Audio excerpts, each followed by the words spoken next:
ಅಪರಾಧಕ್ಕೆ ಒಳಗಾದಂತಹ ವ್ಯಕ್ತಿ ದೂರನ್ನ ಕೊಟ್ಟು ಪ್ರಕರಣ ನಡೆಸಲಿಕ್ಕೆ ನಾನು ಹೋಗ್ತೀನಿ ನ್ಯಾಯಾಲಯಕ್ಕೆ ಅನ್ಬೇಕಾದ್ರೆ ಸಾಮಾನ್ಯವಾಗಿ ಅವರಿಗೆ ಎದುರಾಗುವಂತಹ ಒಂದು ದೊಡ್ಡ ಸವಾಲು ಅಂತ ಹೇಳಿದ್ರೆ, ಆರೋಪಿತರು ನನಗೆ ಬೆದರಿಸ್ತಾರೆ, ನಾನು ಪ್ರಕರಣ ನಡೆದಿರೋ ಬಗ್ಗೆ, ಅಪರಾಧ ನಡೆದಿರೋ ಬಗ್ಗೆ ನ್ಯಾಯಾಲಯದ ಮುಂದೆ ಹೇಳಬಾರ್ದು ಅನ್ನುವಂಥ ಒತ್ತಡವನ್ನು ತರ್ತಾರೆ ಅಂತ ಹೇಳಿ ಒಂದು ಭಯದ ವಾತಾವರಣದಲ್ಲಿ ಸಾಕ್ಷಿಗಳಿದ್ದಾರೆ ಅಂತ ಕಂಡು ಬಂದಾಗ, ನಮ್ಮಲ್ಲಿ ಸಾಕ್ಷಿಗಳ ಸಂರಕ್ಷಣಾ ಯೋಜನೆ 2018 ವಿಟ್ನೆಸ್ ಪ್ರೊಟೆಕ್ಷನ್ ಸ್ಕೀಮ್ 2018 ಜಾರಿಯಲ್ಲಿದೆ. ನಾನು ಯಾರು ಕ್ರಿಮಿನಲ್ ಮೊಕದ್ದಮೆಯಲ್ಲಿ ದೂರುದಾರರಿದ್ದಿರೋ, ಸಾಕ್ಷಿದಾರರಿದ್ದಿರೋ ಅವರಿಗೆ ಬೆದರಿಕೆ ಇದ್ದಲ್ಲಿ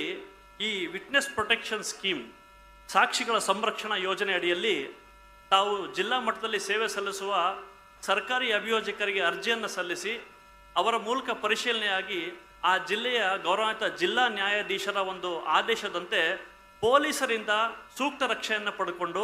ತಾವು ನ್ಯಾಯಾಲಯಕ್ಕೆ ಬಂದು ನಿರ್ಭೀತರಾಗಿ ಹೇಳಿಕೆಯನ್ನು ಕೊಡುವಂಥ ಅದ್ಭುತವಾದ ವ್ಯವಸ್ಥೆ ಇದೆ. ಆದರೆ ವಿಪರ್ಯಾಸ ಅಂದರೆ ಇದು ಬಹಳ ಜನಕ್ಕೆ ಗೊತ್ತಿಲ್ಲ, ಬಹಳ ಜನ ಇದನ್ನ ಬಳಸ್ತಾ ಇಲ್ಲ. ನಾನು ಈ ವೇದಿಕೆ ಮೂಲಕ ಎಲ್ರಿಗೂ ಮನವಿ ಮಾಡ್ತಾ ಇರೋದು,